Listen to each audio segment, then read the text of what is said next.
Dice así la Sagrada Escritura. Hebreos 8:6. Pero ahora, tanto mejor ministerio es el suyo, cuanto es mediador de un mejor pacto, establecido sobre mejores promesas. Amén y amén. Oremos. Dios Padre, nos presentamos delante de ti, Señor, como aquellos que necesitan de tu sabiduría, de tu conocimiento, Señor, y de tu entendimiento. Necesitamos, Señor, que nuestro entendimiento se pueda abrir para comprender con claridad estas doctrinas tan importantes y tan esenciales para la fe cristiana.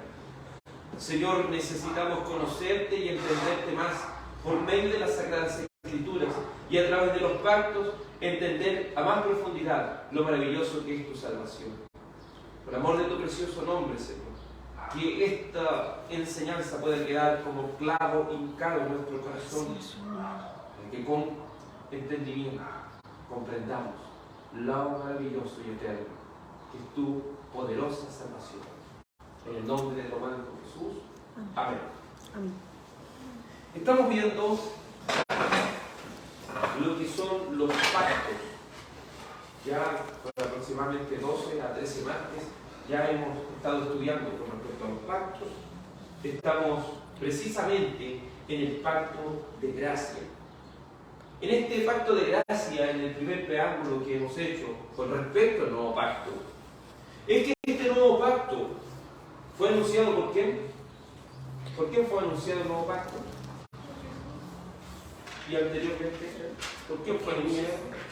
Por Jeremías, es decir, los profetas. Los profetas eran aquellos fiscales que le dijeron al pueblo de Israel: ustedes no cumplieron el antiguo pacto. Ustedes no pueden cumplir el antiguo pacto. Ustedes fueron infieles al pacto. Por lo tanto, Dios proveería a su pueblo, según Jeremías 31:31, proveería un mejor pacto. Según el libro de Ezequiel 36, por ahí por el versículo 26, también promete que en ese nuevo pacto Dios nos daría un nuevo corazón.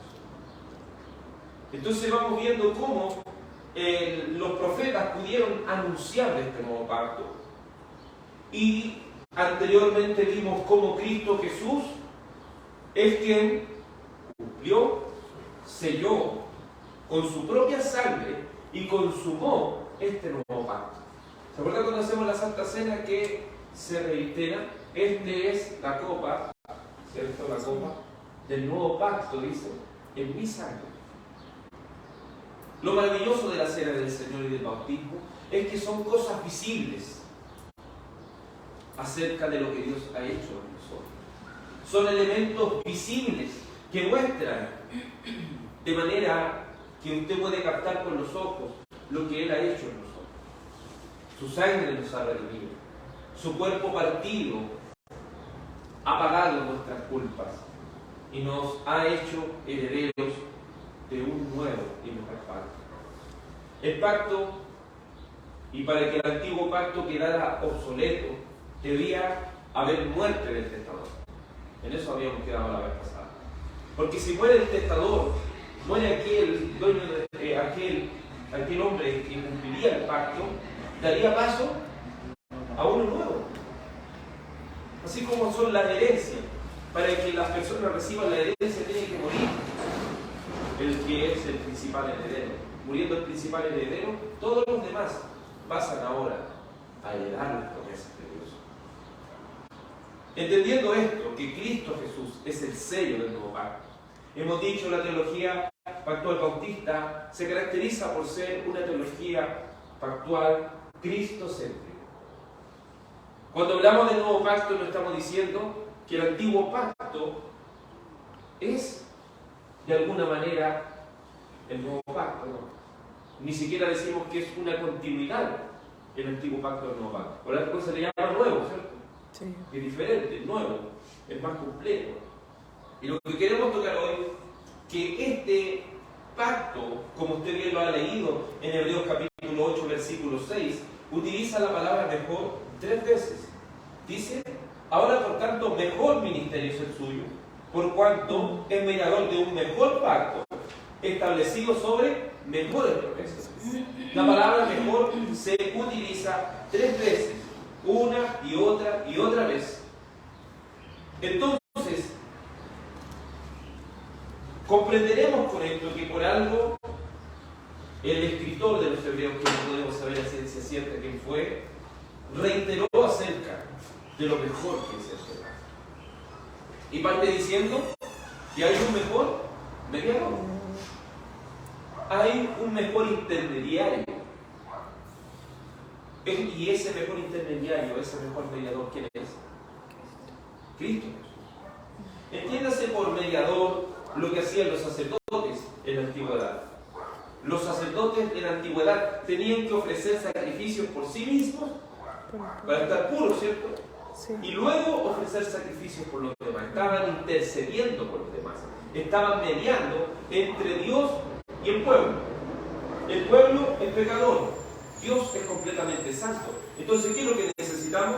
Alguien que nos conecte un camino.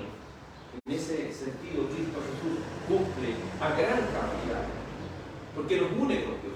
Estando distanciados y enemistados con Él, Cristo es ese puente. Ve un mediador como un puente entre nosotros, quienes somos pecaminosos, y entre Dios, que es completamente justo y santo. Entonces, vemos que Cristo Jesús es un mejor mediador. Es mejor que Moisés, porque aún Moisés pecó. Es mejor que David, es mejor que Noé, es mejor que cualquier otro intercesor o mediador, porque es el Hijo de Dios. Los demás eran siervos, pero la particularidad de Cristo es que Él es Hijo de Dios. Acompáñenme a Hebreos capítulo 7 para entender por qué Cristo Jesús es un mediador de un mejor pacto. Hebreos 7, versículo 22, dice así la Escritura: por tanto, Jesús es hecho fiador de un mejor pacto. Y los otros sacerdotes llegaron a ser muchos, debido a que por la muerte no podían continuar. Mas este, por cuanto permanece para siempre, tiene un sacerdocio inmutable. ¿Cuál era la diferencia primera que encontramos entre el sacerdocio arónico y el sacerdocio de Cristo? Que debían irse sustituyendo, los otros morían. En cambio, el de Cristo es un sacerdocio inmutable. Él nunca, aunque Él murió, Él resucitó venciendo la muerte. Entonces, por eso vemos que en este triple oficio de Cristo, y uno de aquellos triple oficios de Cristo, ¿cierto?, es el sacerdote. Él es un sumo sacerdote, no el rey de Salem, rey de justicia, a quien Abraham le dio los diezmos de todos, reconociendo que era mayor que él. Y el libro de los Hebreos abarca mucho más, dice: sin padre, sin madre, sin genealogía, que no tiene ni principio de día ni fin de ellos. Por lo tanto, si él se levanta bajo un sacerdocio según el de Melquisedec, eso quiere decir que es un sacerdocio eterno, bajo otra orden. Por eso Cristo no podía venir bajo el sacerdocio de Aarón, porque era limitado. Por eso la Escritura nos muestra en el libro de Génesis a Melquisedec como que apareciera de la nada. Pero no entendemos que eso que pareciera que es de la nada tendría una relevancia tan principal e importante. Reconociendo así que si Cristo se levanta según ese sumo sacerdocio va a ser eterno, va a ser inmutable, no va a cambiar, porque Cristo no cambia, porque Dios no cambia, y Cristo es Dios. Y los otros sacerdotes llegaron a ser muchos, debido a que por la muerte no podían continuar. Al ser muchos sacerdotes, entre uno y otro sacerdote eran diferentes, ¿no? Unos se portaban bien, otros se portaban mal, unos cumplían su sacerdocio, lo cumplían de buena forma, otros lo cumplían de mala forma. En cambio, como lo cumple Cristo, es completamente perfecto. Por eso Cristo es mediador de un mejor pacto. Luego dice el verso 26: porque tal sumo sacerdote nos convenía. Y aquí nos dice la capacidad de Cristo. Era santo. Cristo es santo, inocente, sin mancha. apartado de los pecadores y hecho más sublime que los cielos. Entonces la altura, la dimensión de Cristo es tan grande, es tan inmensa que es incalculable para nosotros. ¿Qué relevancia que Cristo sea inocente, sea santo, sea apartado de los pecadores, sea sin mancha? Eso quiere decir que lo que Él está haciendo es perfecto, es sin error, sin falla. Eso dice el escritor de los Hebreos, dice, tal sumo sacerdote nos convenía. Verso 27 dice que no tienen necesidad cada día, como aquellos sumos sacerdotes, de ofrecer primero sacrificios por sus propios pecados y luego por los del pueblo, porque esto lo hizo una vez para siempre, ofreciéndose a sí mismo. Al ser un mediador perfecto, al ser un sumo sacerdote perfecto, Él no necesita una y otra vez presentar esa mediación. Porque basta con esa mediación perfecta que Él está haciendo. Porque Él no solo es el mediador, sino que también es el sacrificio. Y si el mediador y el sacrificio son perfectos, eso quiere decir que Cristo se debe sacrificar una sola vez. Por eso no creemos que en el pan, cuando tomamos la cena del Señor, no creemos que en el pan está la presencia real. En el pan, en el físico, en los elementos, Cristo. Algo que cree la Iglesia Católica. Cree la Iglesia Católica que la presencia real de Cristo está en el pan. Real. La sangre real de Cristo está ahí. Por eso usted lo escuchó cuando chico, yo creo. No bote el pan porque ¿qué decía? Era la cara de quién? La cara de Dios. La cara de Jesús. Algunos decían, no bote el pan porque es la cara de Jesús. Eso es que se conoce en teología, siempre se va a olvidar, pero es transubstanciación. Ellos dicen que los elementos se transforman en el verdadero cuerpo y en la verdadera sangre de Cristo. Pero nosotros creemos que si bien estos elementos no está la presencia corporal misma en los elementos, sí creemos en la presencia real ¿de quién? De Cristo entre nosotros. Por eso es tan complicado esto y siempre se ha dicho el tema de la Santa Cena, ¿por qué tiene que ser algo de conciencia? Porque está Cristo presente. ¿Y a Él lo podemos engañar? No lo podemos engañar. Entonces, por eso a los Corintios dicen, si uno hace eso de manera irresponsable, Cristo lo va a juzgar y nos puede hasta matar por haber cometido ese sacrilegio. Por eso es importante entender que lo que Cristo hizo, lo hizo una sola vez. Hay personas, como podría decir un predicador, que se acercaron a Él y le dijeron, ¿cómo el sacrificio de un hombre puede cubrir tantos pecados? Se preguntó cómo un sacrificio de un solo hombre puede cubrir los pecados de tantas personas, tanto del pasado como del presente y del futuro. ¿Se lo ha preguntado? Pero la respuesta me encantó. Lo que dijo, la respuesta más grande es que ese hombre tiene más valor que cualquiera. Que se haya levantado en la antigüedad, que se levante en el presente y en el futuro. Tiene más valor que cualquiera. Tiene más gloria que cualquiera. Es decir, su valor es incalculable. Ni siquiera todo el dinero del mundo pudiese compararse a ese valor que ese hombre tiene. Porque es Dios, verdadero Dios y verdadero hombre. Y al ser verdadero Dios, eso lo hace un valor incalculable, un valor insondable que ni siquiera nuestra mente puede, de alguna manera, dimensionar la grandeza. Verso 28 de Hebreos 7 dice, porque la ley constituye sumos sacerdotes a débiles hombres, pero la palabra del juramento posterior a la ley, al Hijo, hecho perfecto siempre. Y esto es lo hermoso porque lo que se da en Melquisedec es una promesa en la eternidad. Esto es una promesa eterna, la cual se hace con respecto al Cristo y su sacerdocio eterno. Es algo que traspasa los límites del tiempo. En cambio, los hombres de la antigüedad, aquellos sumos sacerdotes, eran hombres débiles, como usted y como yo. Si nosotros no podemos darnos aquí que somos personas con alas en la espalda porque tenemos nuestras cosas. Somos débiles. Y si alguno de nosotros hubiese sido algún sumo sacerdote, de igual manera habríamos sido débiles.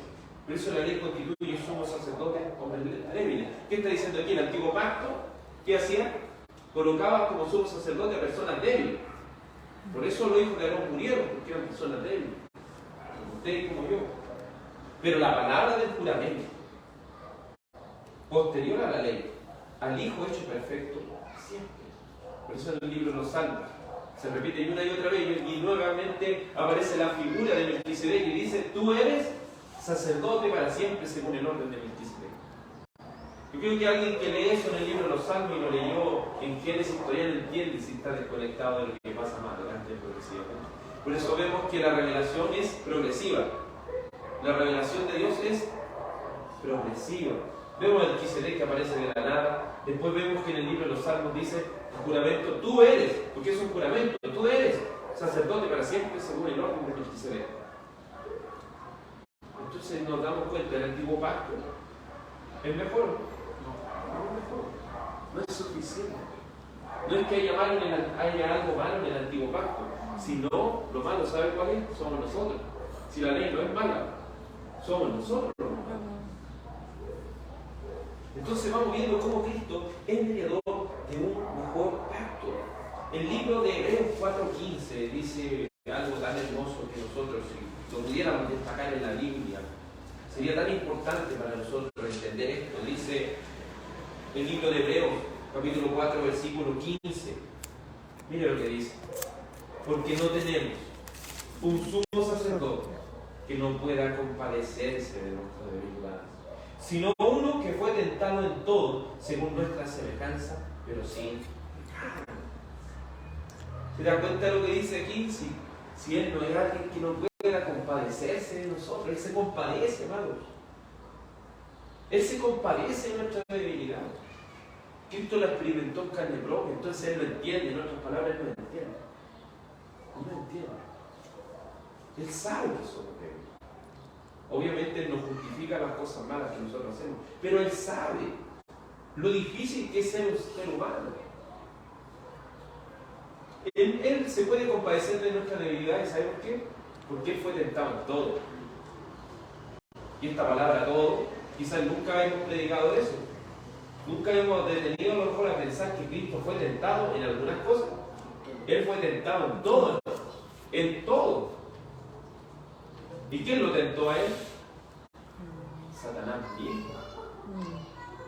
Satanás mismo vino. Recuerde que Él no es omnisciente, Satanás mismo vino para tentar. Entonces la tentación que Él fue expuesto fue una tentación tremenda. En un cuerpo humano. En un cuerpo humano. Fue tremendo. Pero mire lo que dice el verso 16. Que esto debiera hacernos descansar. Dice: acerquémonos pues. ¿Cómo? Con duda, con miedo, con terror. No, acerquémonos pues confiadamente al trono de la gracia, para alcanzar misericordia y hallar gracia para los oportunos socorro. Acerquémonos con confianza a este trono del favor inmerecido e inmérito. Acerquémonos confiadamente a este trono y hallaremos. ¿Qué hallaremos? ¿Qué hallaremos? Gracias. Gracias. ¿Y qué alcanzaremos? Misericordia. Es decir, Dios se acordará de nuestra miseria. Recuerde, misericordia, no se olvide esa palabra, miseria, misericordia, corazón, cardio. Está diciendo que Dios desde su corazón se acuerda de nuestra miseria. Desde su corazón, Él se acuerda de nuestra miseria. ¿Y qué envía? Allá, oportuno socorro. Él nos socorre. Él nos hace descansar. Eso es lo hermoso del cristianismo, lo cual nos separa de las demás religiones. Las demás religiones le insisten que usted tiene que luchar por ser una persona buena con su propia fuerza. Y cuando no puede hacerlo, ¿cómo se va a sentir? Podrido. Se va a sentir que no puede más, que imposible. Pero cuando recurrimos al trono de gracia, obviamente no abusando de Él ni cometiendo pecados de manera deliberada, pero sí recurrimos a Él. Él es fiel y justo para perdonar. Pero acerquémonos con confianza, no teniendo dudas al respecto. Vamos a lo que dice la palabra de Dios en Hebreos 3, verso 4. ¿Qué es lo que dice Hebreos 3, verso 4? Cristo es el mejor mediador, porque se acuerda de nosotros. Fue y sufrió mucho más que nosotros. Hebreos capítulo 3, verso 4 dice: porque toda casa es hecha por alguno, pero el que hizo todas las cosas, ¿quién es? Dios. Y Moisés a la verdad fue fiel en la casa de Dios, como siervo, para testimonio de lo que iba a decir. Pero Cristo como hijo sobre su casa, la cual casa somos nosotros, si retenemos firme hasta el fin la confianza y el gloriarnos en la esperanza. ¿Por qué Cristo es mejor que es superior a Moisés? Porque Moisés solamente era un siervo, era un esclavo. Moisés solamente era un servidor de Dios. Pero el Hijo de Dios es mayor que todo, porque Él es el dueño. El otro era un mayordomo, si lo podemos decir en palabras. Era un mayordomo, era un encargado, a quien su Señor le entregó todas las posesiones. En cambio, Cristo es el dueño. Él hizo todas las cosas. Entonces, ¿por qué decimos que Él es el mejor mediador? Porque Él lo es todo. Él es lo más grande que puede existir. Por eso es el mejor mediador. Veamos lo que dice Hebreos 9. Hebreos 9. ¿Por qué es un mejor mediador? Sí. Hebreos 9. ¿Por qué Cristo es el mejor mediador? ¿Por qué lo decimos? Porque se compadece de nosotros. Se acuerda de nuestra debilidad. Es el mejor sumo sacerdote que Aarón. Es mejor que Moisés. Ahora vamos a ver, a través de Hebreos 9, en uno en adelante, vamos a ver por qué este pacto es mejor. Vamos a ver por qué este pacto es mejor. Miren lo que dice Hebreos 9. ¿Por qué este pacto es mejor? Dice, ahora bien, aún el primer pacto tenía ordenanzas de culto y un santuario como era el tabernáculo. Porque el tabernáculo estaba dispuesto así. En la primera parte, llamada el lugar santo, estaba el candelabro, la mesa y los panes de la preposición. Tras el segundo velo estaba la parte del tabernáculo llamada el lugar santísimo, el cual tenía un incensario de oro y el arca del pacto cubierta de oro por todas partes, en la que estaba una urna de oro que contenía el maná, la vara de Aarón que reverdeció y las tablas del pacto, y sobre ella los querubines de la gloria cubrían el propiciatorio, de los cuales cosas no se puede ahora hablar en detalle. Y así dispuestas estas cosas en la primera parte del tabernáculo entre los sacerdotes, continuamente para cumplir los oficios del culto. Pero en la segunda parte, solo el sumo sacerdote, una vez al año, no sin sangre, la cual ofrece por sí mismo por los pecados de ignorancia del pueblo, dando el Espíritu Santo a entender con esto, que aún no había sido manifestado el camino al lugar santísimo, entre tanto que la primera parte del tabernáculo estuviese en pie. ¿Y qué dice? Lo cual es símbolo para el tiempo, según el cual se presentan ofrendas y sacrificios que no pueden hacer perfecto en cuanto a la conciencia al que practica el culto, ya que consiste solo en comidas y bebidas de diversas abluciones. ¿Alguien sabe lo que significa? O lavamientos. Y ordenanzas acerca de la carne impuesta hasta el tiempo de reformar las cosas. Entonces aquí, ¿qué es lo que está haciendo el autor de los Hebreos? Pongamos estas palabras en contexto, porque para leer el libro de los Hebreos tenemos que poner estas palabras en contexto. Él está viviendo en una transición del antiguo pacto al nuevo pacto. ¿Por qué una transición? Porque ellos recién están entendiendo las cosas. Según lo que da a entender el libro de los Hebreos, al hablar en tiempo presente, él está hablando del templo y está hablando como que el templo estaba. Es decir, aquí esta carta a los Hebreos no puede ser situada en la destrucción del templo en el emperador Tito, no. Es situada cuando el templo todavía está en pie. Pero piensa esto, el templo es símbolo del nuevo pacto, del antiguo pacto. Del antiguo. Entonces, si todavía está en pie, ¿qué es lo que dice la gente? Todavía voy a ir a sacrificar animales. Entonces, esta carta a los Hebreos va en respuesta. Cristo es mejor que eso, ya no tienen que volverse allá. Entonces, ahí te crea conciencia, ¿por qué Cristo dijo no quedará piedra sobre piedra que no sea derribada? ¿Por qué? Dijo, tengo que derribar eso, si no la gente todavía va a pensar que está en el antiguo pacto. ¿Entiende cómo uno va entendiendo las cosas? Antes uno decía, quizás qué cosas se imagina. Pero ahora entiende las cosas claramente por medio de los pactos. De ahí se da cuenta, claro, por eso tenía que. Entonces, la carta a los Hebreos va en esa respuesta. El antiguo pacto no era mejor que el nuevo. Entonces, ¿por qué tenemos que recurrir al antiguo pacto? Si no era mejor. Porque eran cosas terrenales, que no eran figuras. Ahora, dice que esas cosas solamente consistían en comida, en bebida, en lavar algunas cosas, en mancharlas con sangre, de matar a algún animal, pero todas esas cosas eran un símbolo. Entonces, si hoy en día llegara una persona a usted y le dijera, tenemos que ahora empezar a guardar las fiestas judías, tenemos que empezar, no sé, a hacer las fiestas en los tabernáculos, todas esas cosas, ¿qué le diría a usted? Que no. No es necesario, eso ya pasó. Esa es la figura de lo que había venido. Ahora estamos en el nuevo pacto, ¿me entiendes? Una persona que quiere volver al antiguo pacto es una persona que no ha entendido qué cosa es el nuevo pacto. Por eso la palabra nuevo pacto en el libro de los Hebreos se reitera una y otra vez. La palabra mejor, mejor, mejor se reitera una y otra vez. Entonces, ¿de qué sirve que los hijos de Aarón, o el sumo sacerdote hijo de Aarón, esté haciendo eso? ¿De qué sirve? Hablando en el contexto de los Hebreos, no sirve de nada. Si ya Cristo vino, eso era solamente una sombra, era solamente una figura de lo que venía. Es solamente un símbolo para el tiempo presente. Pero ¿podían hacer perfecto a las personas? Si bien aquí está hablando de una perfección de conciencia, ¿se fijan? ¿Dónde debemos ser perfectos? Primero partir en nuestra conciencia. Por eso nosotros tenemos constantemente arrepentirnos de nuestros pecados, porque nuestra conciencia no puede estar llena de pecado. Debemos descansar siempre en Cristo. Por eso es la confesión de pecado importante, por eso orar todos los días es importante. Y si no oramos todos los días, ¿cuánto vamos a acumular en nuestra conciencia? Mucho. Entonces, en cambio, en el nuevo pacto tiene esa particularidad, que cambió nuestra mente, renovó nuestra mente, cambió nuestro corazón, como lo podría decir a otro tiempo. Nos hizo nacer de nuevo. Por ahora tenemos una conciencia limpia que sirve a Cristo. ¿Por qué nuestra conciencia está limpia? Porque ¿quién la ha lavado? Por eso el bautismo es una aspiración a la buena conciencia. Por eso el apóstol Pablo después en Romanos 7 que dice que él con su cuerpo sirve al pecado, pero con su mente está sirviendo. No está diciendo que voy a ir a pecar porque el cuerpo me lleva, no está diciendo eso. Está diciendo soy débil, peco mientras esté en este cuerpo.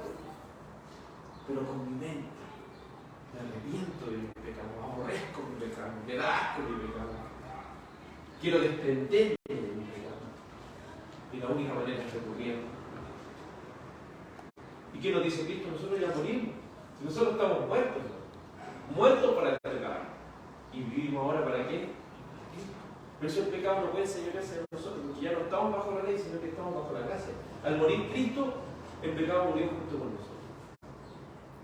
Por eso ahora dicen, ya no vivo, yo, Cristo vive. Por eso Satán ahora puede venir y refregar nuestros pecados aquí, ¿no? Dice la pregunta, ¿quién acusará a los escogidos de Dios? Dios se justifica. ¿Quién es el que murió? Cristo. Está la respuesta, ¿me entiendes? Está todo. Y no solo murió, sino que también resucitó. Y se sentó a Dios. Él está gobernando. Entonces, ¿me entiende? ¿Por qué un cristiano no puede retorcerse en su cama y empezar ahí a luchar consigo mismo? No sé, no podría buscar un látigo por cada pecado, empezar a pegarse así o lastimar su cuerpo por hacer estas cosas, porque Cristo pagó. Ahora descansamos.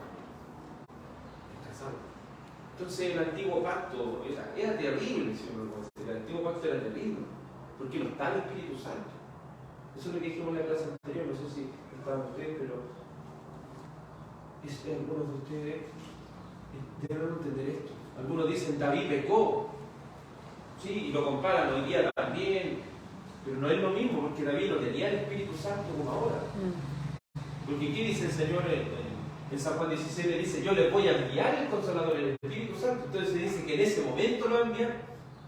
Entonces en la antigüedad, cuando hablaba del Espíritu Santo, está hablando de capacitarlo como rey, capacitarlo como sacerdote, como Saúl dice que profetizaba y todo eso, pero obviamente nunca su corazón cambió. No, porque el Espíritu Santo no estaba en ese momento para cambiar el corazón. ¿Y quiénes llevaban al pueblo? ¿Quién hacía la tarea del Espíritu Santo? Los profetas. Porque los profetas los convencían de pecado. Ahora no, ahora ¿quién nos convence a nosotros? El Espíritu Santo. El Espíritu Santo que está dentro de nosotros. Eso es parte de quién? Del nuevo pacto. Entonces el nuevo pacto es mejor, ni siquiera se parece al otro, ni siquiera una continuidad al otro. Este es un mejor, el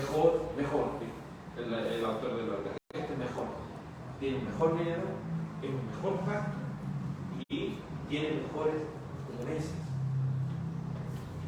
Sigamos. Dice, verso 11: pero estando ya presente Cristo, sumo sacerdote de los bienes venideros, por el más amplio y más perfecto tabernáculo, no hecho de manos, es decir, no de esta creación, y no por sangre de machos cabríos ni de becerros, sino por su propia sangre, entró, que dice, una vez para siempre en el lugar santísimo, habiendo obtenido eterna redención, una salvación eterna. Y entendamos una cosa: ¿por qué ir a una misa es pecaminoso? ¿Por qué asistir que un cristiano asista a una misa es pecaminoso? ¿Sabe por qué? Porque ellos, al creer en la transubstanciación, es decir, que el pan se convirtió en el verdadero cuerpo cuando el ministro, en ese sentido el sacerdote, oró, ese pan se transformó en el cuerpo, y oró por el vino, se transformó en esa sangre. ¿Y saben lo que hacen ellos?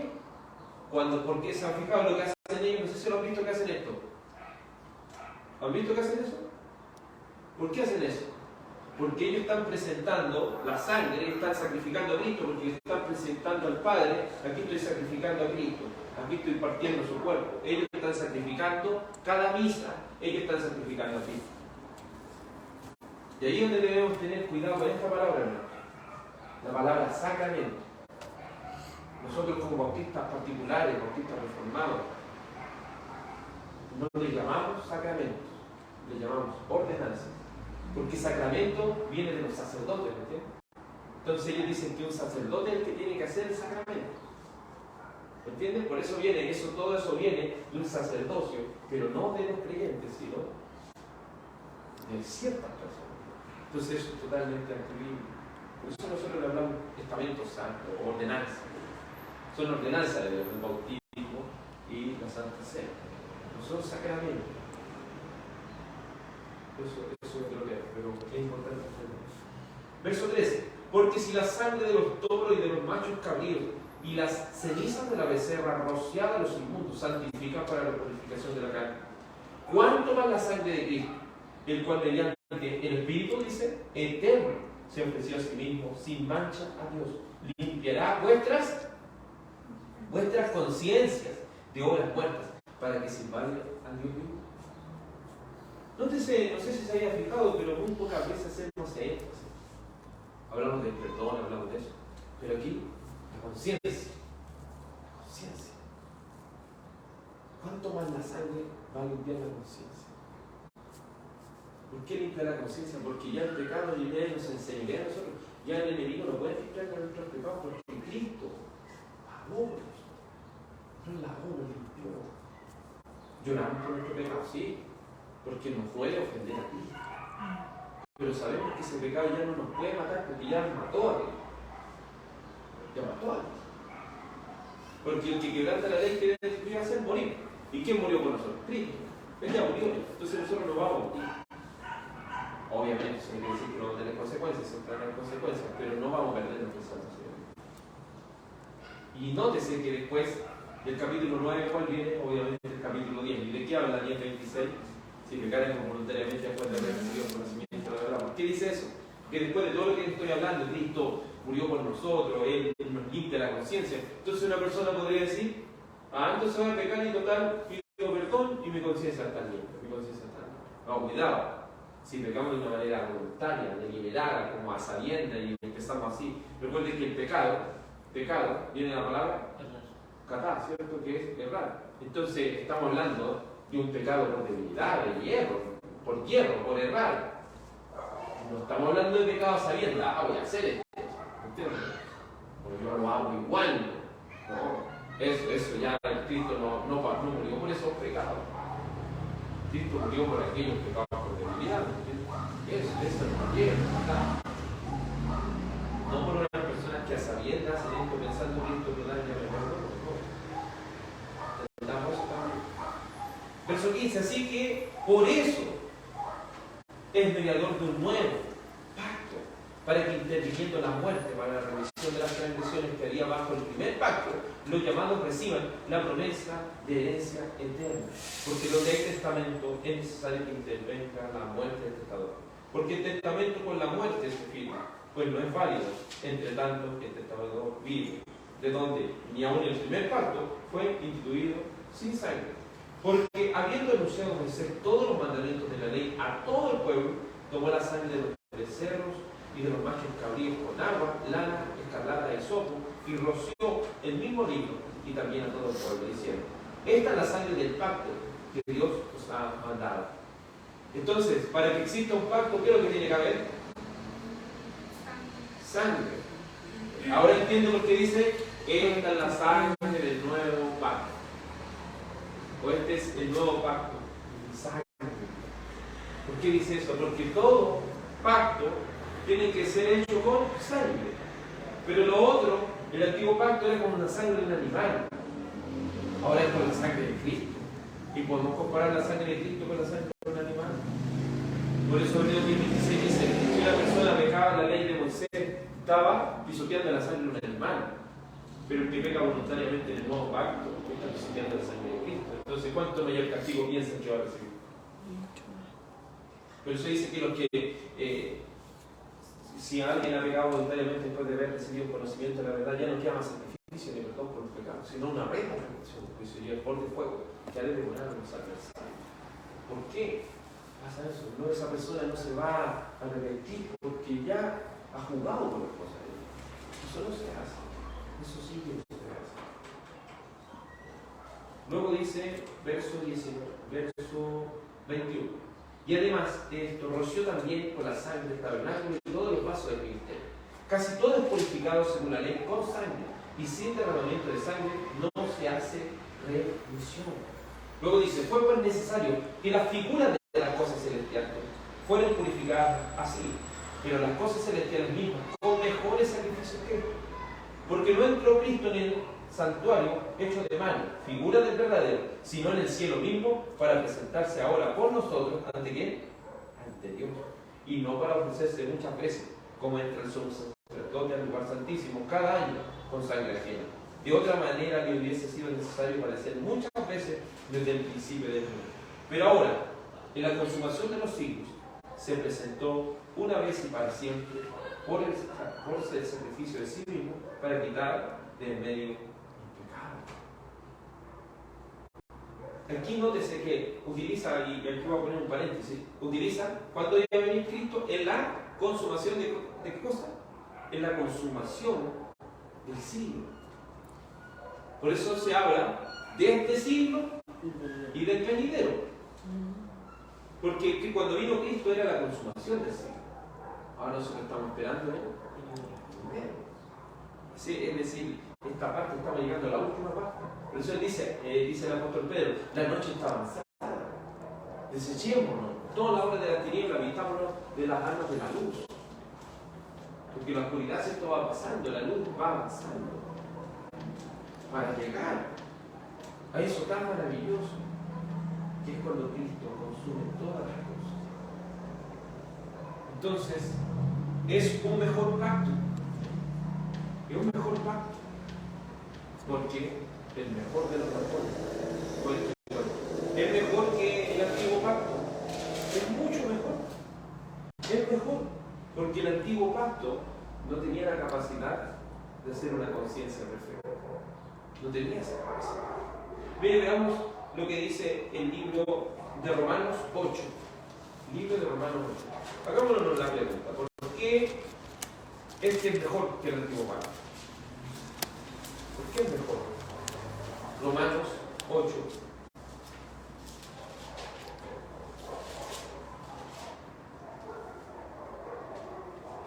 Romanos 8:3 dice: porque lo que era imposible para la ley, por cuanto era débil por la carne, Dios, enviando a su Hijo en semejanza de carne del pecado, y a causa del pecado, condenó el pecado en su carne. Entonces la ley, ¿a qué está representando la ley? El antiguo pacto. El antiguo pacto tenía la capacidad de hacer perfecto a las personas, no, porque el antiguo pacto mostraba que éramos débiles, incapaces de cumplir el pacto. Pero ¿qué pasa ahora? Dice: pero Dios, enviando a su Hijo en semejanza de carne de pecado, y a causa del pecado condenó al pecado en su carne, para que la justicia de la ley se cumpliese en nosotros, que no andamos conforme a la carne, sino conforme al Espíritu. Ahora servimos con una conciencia limpia a Dios, con una conciencia espiritual, que teme a Dios y anhela guardar sus mandamientos. Un cristiano no se caracteriza por ser una persona que nunca erra en la ley de Dios.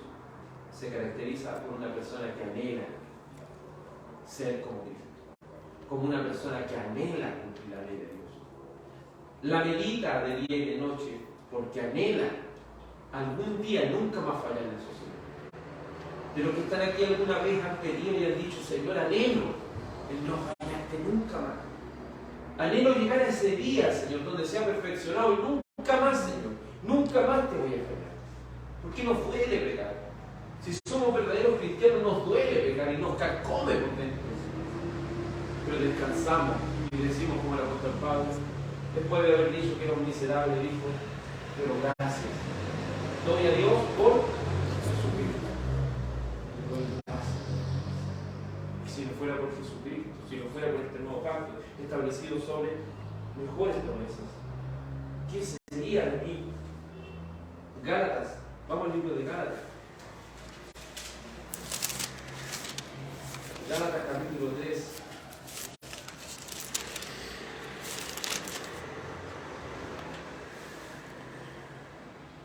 Verso 24 dice: de manera que la ley, Gálatas 3:24, de manera que la ley ha sido nuestro ayo para llevarnos a Cristo, a fin de que fuésemos justificados por la fe. Pero venida la fe, ya no estamos bajo ayo, pues todos sois hijos de Dios por la fe en Cristo Jesús. Porque todos los que habéis sido bautizados en Cristo, de Cristo, están revestidos. ¿Qué quiere decir esto? ¿Qué nos quiere mostrar esto? Que aquella ley era aquella nodriza, era aquella que nos lleva a Cristo para que seamos justificados por medio de la fe. ¿Qué quiere decir eso? Cuando vemos la ley, no decimos: yo voy a cumplir esto y yo voy a ir al cielo. No. Esa ley nos aterroriza y nos lleva ¿a quién? A Cristo. Nos muestra nuestra condición y nuestra urgente necesidad de venir al nuevo pacto, en la sangre de Cristo, sellado con su sangre, consumado y establecido para su gloria y para su honra. El libro de Hechos, capítulo 13. Libro de Hechos, capítulo 13.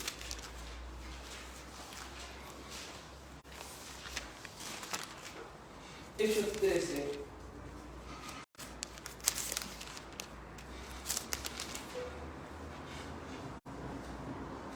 verso 36. Hechos 13, 36 dice: porque la verdad David, habiendo servido a su propia generación según la voluntad de Dios, durmió y fue reunido con sus padres y vio corrupción, mas a aquel que Dios levantó no vio corrupción. Sabed pues esto, varones, que por medio de él se os anuncia el perdón de pecados, y que de todo aquello de que por la ley de Moisés no pudiste ser justificados, en él justificado todo aquel que cree. ¿Entiende esto? Por la ley, ¿quién pudo ser justificado? Por eso el apóstol Pablo después lo recalca una y otra vez, dice: por las obras de la ley ningún ser humano va a ser justificado delante de los ojos de Dios. Quien diga que cumpliendo la ley va a ser salvo, quien diga que en la antigüedad las personas para ser salvos cumplieron el antiguo pacto poniendo por obra la ley, los mandamientos, la ley moral, está mintiendo. Si por algo la ley no solo está compuesta por la ley moral, también está compuesta por la ley, si lo podemos decir, ¿cierto?, hecha para los sacerdotes. La ley ceremonial, porque la ley ceremonial nos muestra a Cristo y su urgente necesidad por una salvación perdurable, ya que aquellos animales no servían, sino eran puestos con la fe de que aquel vendría como un cordero, de que aquel vendría como un macho cabrío, de que aquel vendría como uno de esos animales, ¿cierto?, con los cuales era nacido. Tristemente, el apóstol Pablo tiene que explicarle a la iglesia de Gálatas. No podemos creer que el antiguo pacto es mejor. La iglesia de Gálatas era triste lo que estaba pasando con ellos, porque ellos ¿a dónde querían volver? Al antiguo pacto. Porque los judaizantes se metieron y empezaron a meterle cosas en cabeza que tenían que volver a eso. Ahora entiende el dolor del apóstol Pablo que ellos se estén volviendo atrás, porque el nuevo pacto es mucho mejor. ¿Cómo vamos a estar, como podríamos decir en nuestra jerga, cambiando carne por charqui? No podemos. No podemos. Debemos conocer el nuevo pacto. Entonces la falencia hoy en día es que la iglesia no conoce el nuevo pacto. Habla del nuevo pacto, pero no conoce lo que es. No conoce que hay un mejor mediador. No conoce el mejor pacto. Entonces esto nos sirve de enseñanza, porque si una persona quiere volverse judaizante es porque no entiende el nuevo pacto y no entiende por qué es mejor. Ni siquiera sabe lo que es el nuevo pacto. Una persona que se quiere volver atrás de todas estas cosas. Vemos, en tercer lugar, dice que este nuevo pacto estaba establecido por un mejor mediador, con un mejor pacto y con mejores promesas. Este pacto está establecido sobre mejores promesas. Ya lo hemos recalcado, el nuevo pacto no es la continuación del antiguo. Más bien, estos anteriores pactos apuntaban progresivamente al nuevo pacto y la necesidad de un nuevo pacto.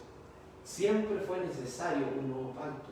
Siempre fue necesario apuntar a ese llamado pacto de gracia. Siempre ha sido necesario apuntar a ese mejor pacto. Vamos a Jeremías 31, por favor. Acompáñenme a Jeremías 31.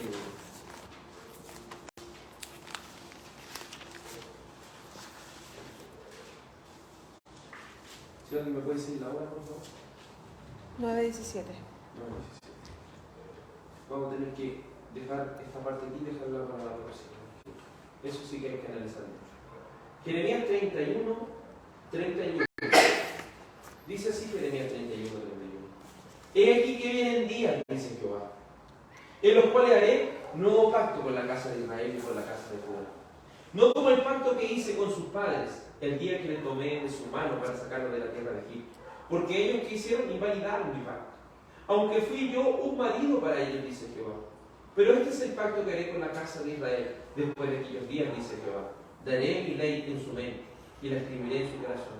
Y yo seré a ellos por Dios y ellos me serán por pueblo. Y no enseñará más ninguno a su prójimo ni ninguno a su hermano diciendo: conoce a Jehová, porque todos me conocerán desde el más pequeño de ellos hasta el más grande, dice Jehová. Porque perdonaré la maldad de ellos y no me acordaré de su pecado. Amén. Vamos a hacer solamente una pincelada de lo que es las promesas mejores del nuevo pacto. La necesidad del profeta es un mejor pacto. Para entender las profecías del antiguo pacto o del Antiguo Testamento también, debemos entender que Jeremías está hablando en su contexto, ¿cierto? Entonces no puede hablar de los gentiles, no puede hablar de nada de eso, porque él está hablando en su contexto. Dios va a hacer un nuevo pacto con la casa de Judá y con la casa de Israel. Es decir, este nuevo pacto es para ¿quién? Para su pueblo, para el pueblo de Dios.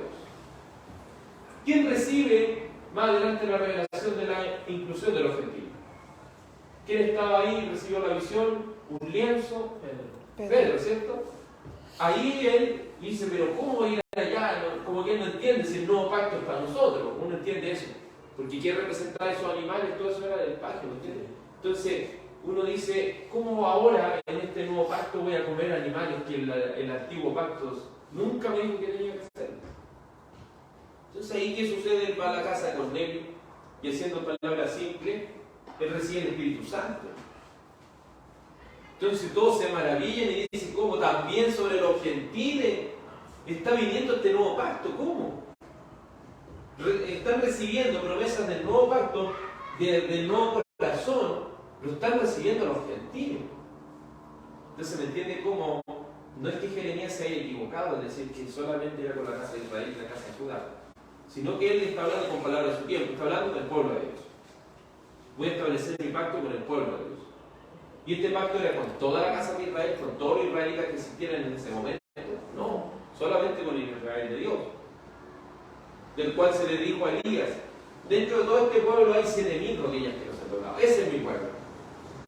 No todo, dice después el apóstol Pablo, no todo aquel que desciende de Israel es israelita.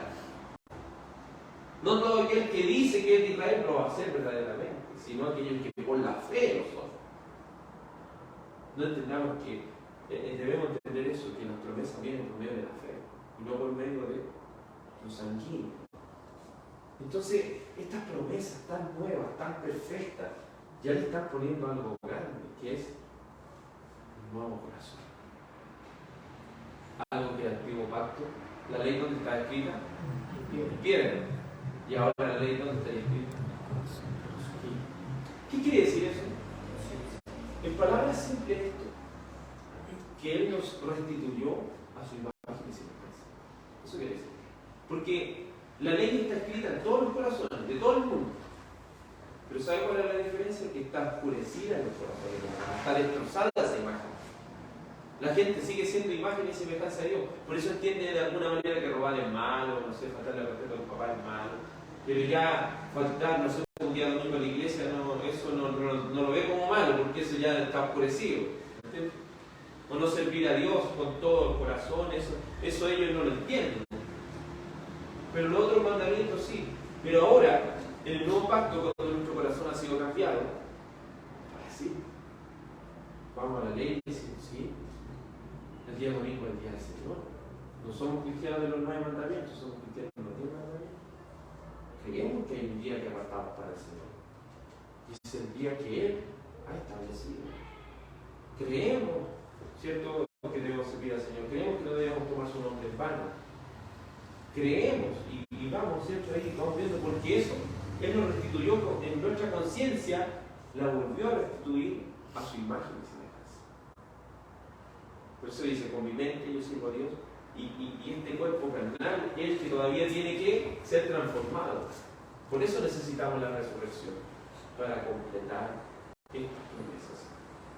Estas promesas mejores también están dentro del ya, pero todavía no. Cuando hablamos del ya, hablamos que nuestra mente ha sido cambiada, pero hemos dejado de pecar. No.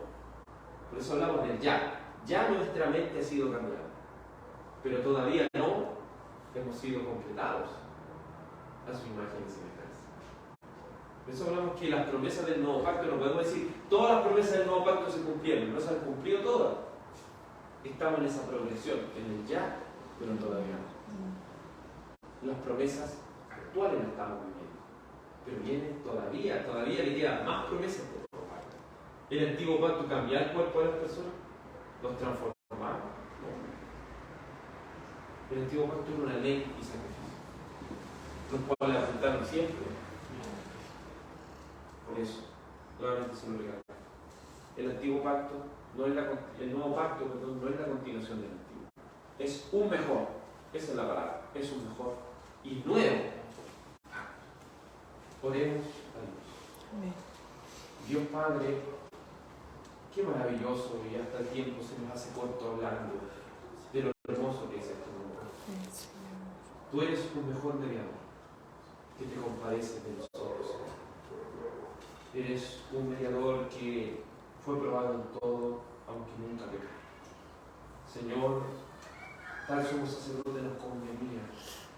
Y gracias te damos, Dios, porque por medio de tu sangre preciosa y bendita podemos servirte con limpia conciencia.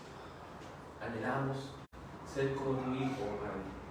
Anhelamos que aquel que ha comenzado la buena obra en nosotros, la perfección de Dios. Qué hermosa tarea la del Espíritu Santo. Tal como una esposa se prepara para su matrimonio, tal como una esposa en su matrimonio se pone hermosa para recibir a su esposo, así, Señor, a la iglesia, tu Espíritu Santo la está preparando, la está hermoseando para el encuentro con su esposo. Y en ese proceso de hermosearnos, Señor, has tenido que sacar de nosotros todos esos trapos, esos harapos, nuestra suciedad, Todas esas cosas las tenemos que ir sacando de nosotros y rociándonos más y más. Señor, podemos tomar esa analogía como cuando Esther pudo ser preparada, Dios mío, para su encuentro con el Rey. Así, oh Espíritu Santo, nos estás preparando para el encuentro con el Esposo, Jesucristo, el Hijo de Dios, el Cordero de Dios que quita el pecado del mundo. Te ruego, Señor, que podamos meditar que este nuevo pacto es mucho mejor. Podamos en la siguiente clase estudiar las maravillosas promesas del nuevo. En el nombre de nuestro Hijo Jesús, ruego que tu gracia, tu paz y tu bendición sea sobre cada hermano y hermana. En el nombre de Jesús. Amén. Amén. Que el Señor les bendiga, amados en Cristo. Que el Señor